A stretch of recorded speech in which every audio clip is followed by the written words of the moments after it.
This is Hidden Killers Week in Review. A look back at the most prolific stories of the week.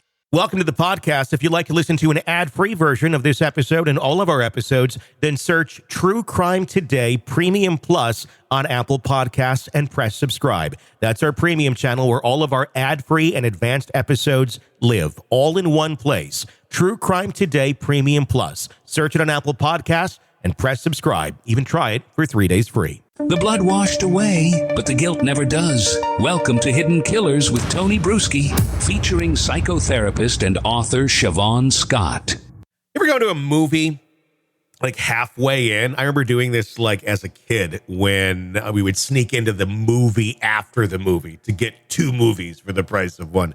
And sometimes you get into one and it's like halfway done and you're very confused because you sometimes don't know who like the protagonist is, who the villain is, who the savior is, who the hero. It's all messed up. And then as movies end, sometimes bad guy wins. Sometimes you just don't know. You don't know who ends up winning at the end of the story.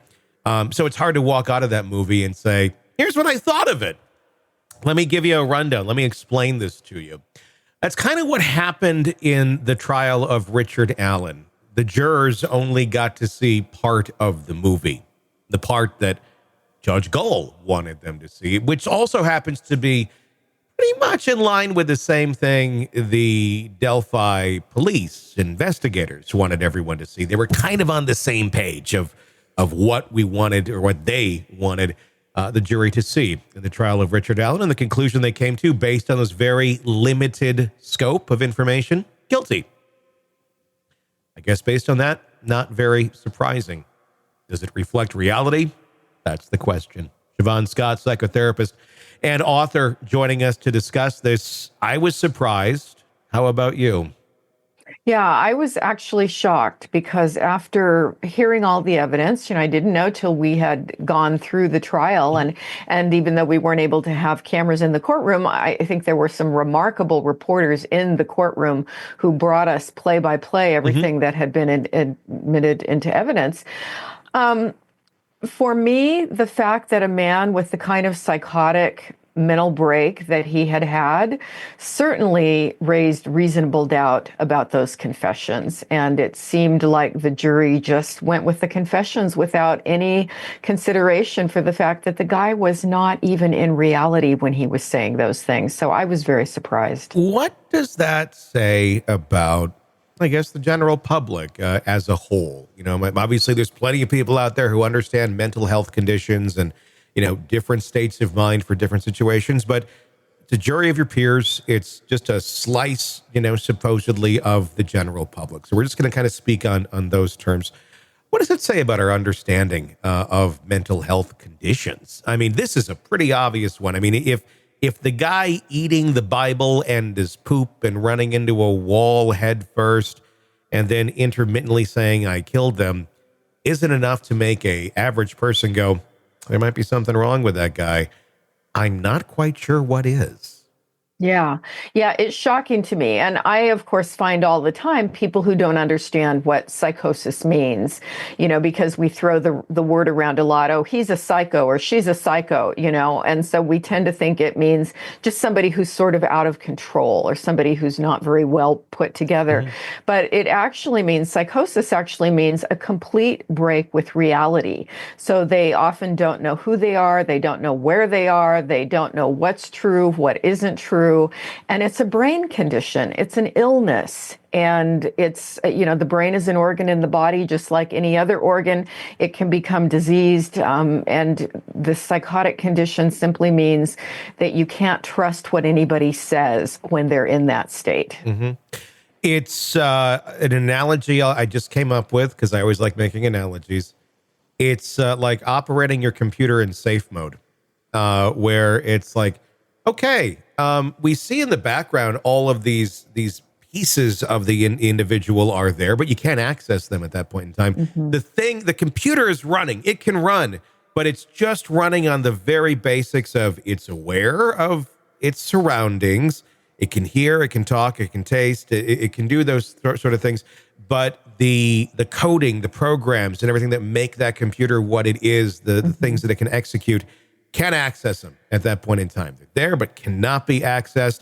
It looks like the computer you just had, but it's in safe mode.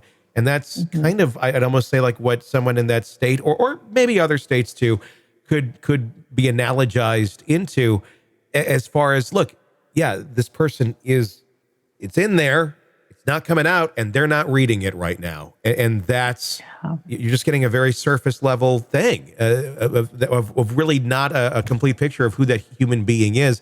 And they're not going to make the right decisions, other than, not even quite for survival sometimes either. Right. Yeah, definitely not. And I've had clients who didn't even believe they were human anymore. One guy believed he was a robot. Another guy believed he was Godzilla. It's common for people to be hallucinating and believe that they're a celebrity. I had one person who believed he was JFK. And I mean, this is truly what their brain is telling them at that point. So how can you take anything that comes out of a psychotic person's mouth as the truth? You just can't. Why is it that, in this case, for example, we had the prison psychologist who obviously had a lot of, marks against her for basically trying to exploit this trial for her own gain with podcasts and such. And then you have another mental health expert who came in and said, there's something not right with him. He was psychotic. The prison one saying, no, I don't think he was. Is that just really just poor work? Is that just being a very inept clinician? What is that, where you can have two people who are supposedly, experts in this area having such varying opinions on something like a Richard Allen? This is kind of black and white, I would think. Yeah. I try to be hesitant about criticizing other clinicians, publicly, but frankly, there are some that just aren't very good. And I also think that you see in the forensic, in the criminal settings, often you may run into people who have a bias. And because in prisons, they do often see people who are malingering or feigning illnesses in order to get some kind of special treatment or benefits, I think they can look at everybody with a bit more of a jaded eye, assuming that people are faking when they start exhibiting these kind of symptoms. But from everything that was documented that came out in the trial, I don't see how that was a reasonable stand to take. And I think she was wrong.